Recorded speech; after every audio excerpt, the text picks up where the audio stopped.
Saudações, Dux e Duqueses Tricolores. Aqui quem fala é Duque Tricolor.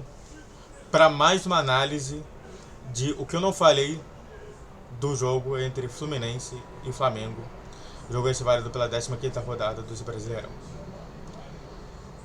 Dito isso, sente no sofá ou na poltrona, deite na cama, relaxe o escute e entre no meu divã. Eu queria falar algumas coisas antes que não tá aqui, mas que é importante falar, comentar. A primeira coisa que eu vou falar é: sabe aquele caso que aconteceu lá em frente aos Renatos, que eu informei bastante aqui, acho que fiz uns 3 ou 4 vídeos sobre esse caso? Então, lá tinha cheio de policial.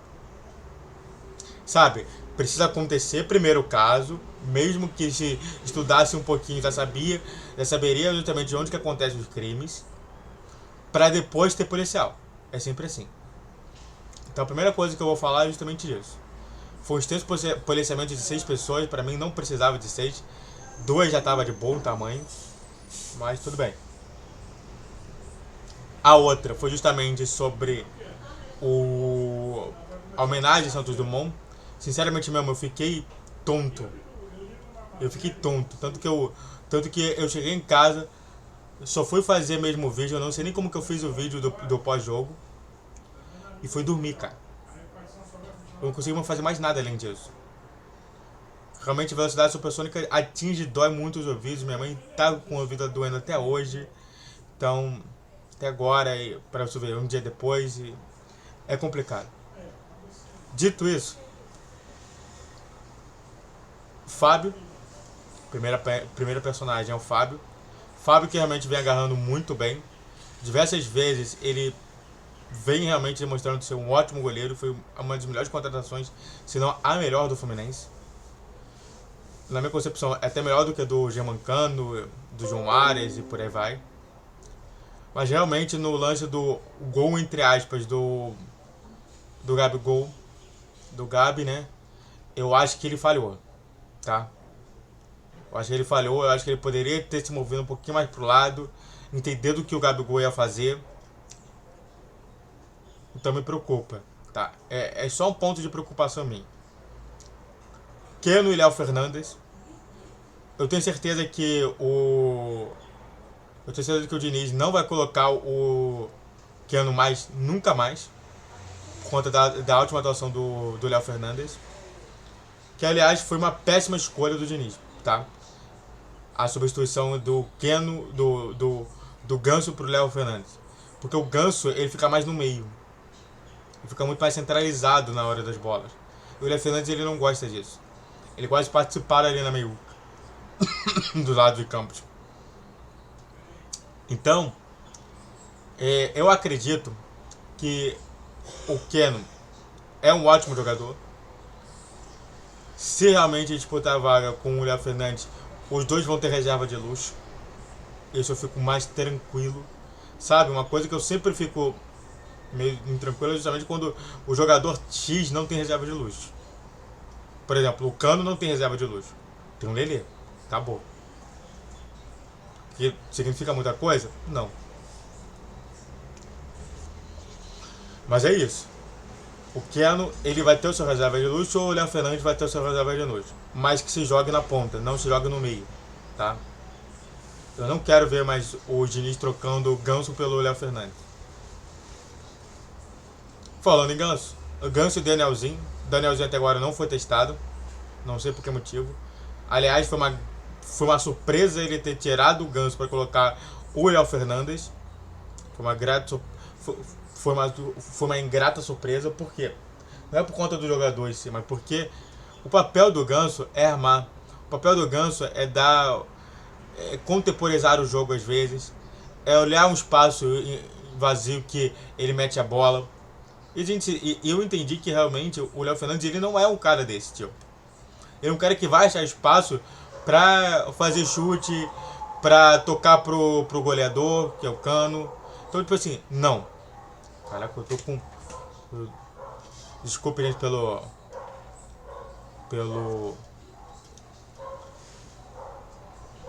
por essa luz. Mas é isso.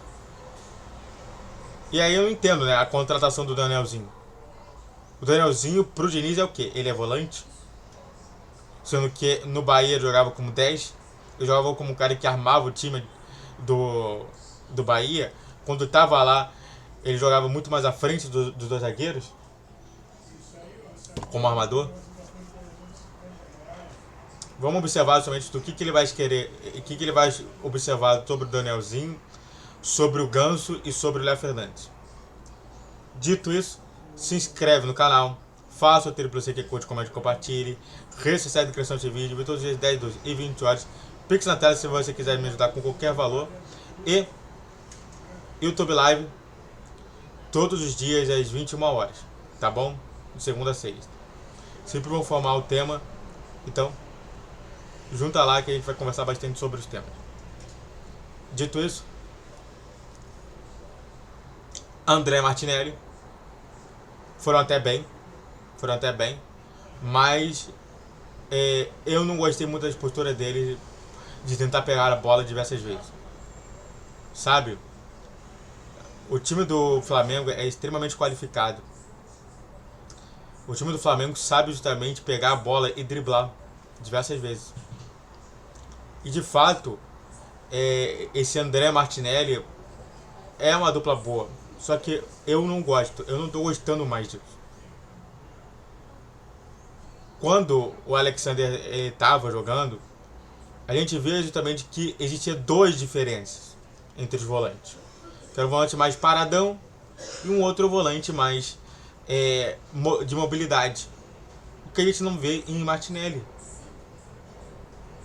Na minha concepção, o maior erro do Fluminense vai ser justamente a não situação do Edinho. Ou até mesmo, pode até colocar o próprio Lima como segundo volante. Que ele também serve muito bem com isso. Não como ponta. Na minha concepção, o Fluminense está perdendo muito do que deveria estar acontecendo no meio de campo, que é o setor da mobilidade. Mas vamos ver justamente se ele vai realmente se tentar nisso ou não. O outro é uma coisa interessante, né? O Felipe Andrade, o esquerdinho. Novamente, o esquerdinho só jogou um jogo até agora, completo, que foi contra o... Quer dizer, completo não. Que foi contra o The Strongest, e de lá, nada mais foi dito. Está sendo colocado para escanteio. Novamente, é estranho, porque o esquerdinho joga um torneio internacional. Até agora, o Diniz não justificou nada sobre essa questão. E só para os torcedores, para os jornalistas não perguntarem para ele sobre o que aconteceu lá, já na minha concepção, deixa os jornalistas como uma referência negativa sobre isso. Por que Esquerdinha jogou lá, podendo justamente tirar a gente do campeonato, e o Felipe Andrade está jogando agora? É só uma dúvida. Deixa no ar. E já que eu falei sobre o Fernando Diniz novamente, ao invés de se concentrar no jogo, diversas vezes ficou falando com o bandeirinha, ou ficando até falando com o quarto árbitro. O Fluminense só ganha se o Diniz parar de falar com esses dois. Sinceramente mesmo, eu até toparia que ele trocasse de lugar com o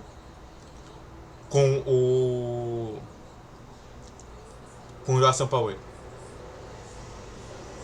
Porque não dá pra fazer isso, não dá pra acontecer isso. Tá ficando chato. Toda hora o Diniz tem que tomar uma bronca do árbitro. Diniz, o seu foco é com seus jogadores. Quando acontecer alguma coisa, aí você reclama. Agora, não adianta ficar toda hora reclamando e parando de focar os jogadores. E toda hora a gente toma cartão amarelo por conta disso. De membros que estão fora do jogo. Acho que quem tomou agora foi o Pedro Rangel. Mas a regra futura da International Board, você que vai tomar cartão, tá? Então comece a controlar bastante os jogadores. Dito isso, muito obrigado a todos que assistiram, eu fico por aqui. Se inscreve no canal, faça o triplo C que é curte, comente, compartilhe. Redes sociais de inscrição de vídeo todos os dias 10, 12 e 20 horas. Pix na tela. para dar qualquer valor e saudações tricolores.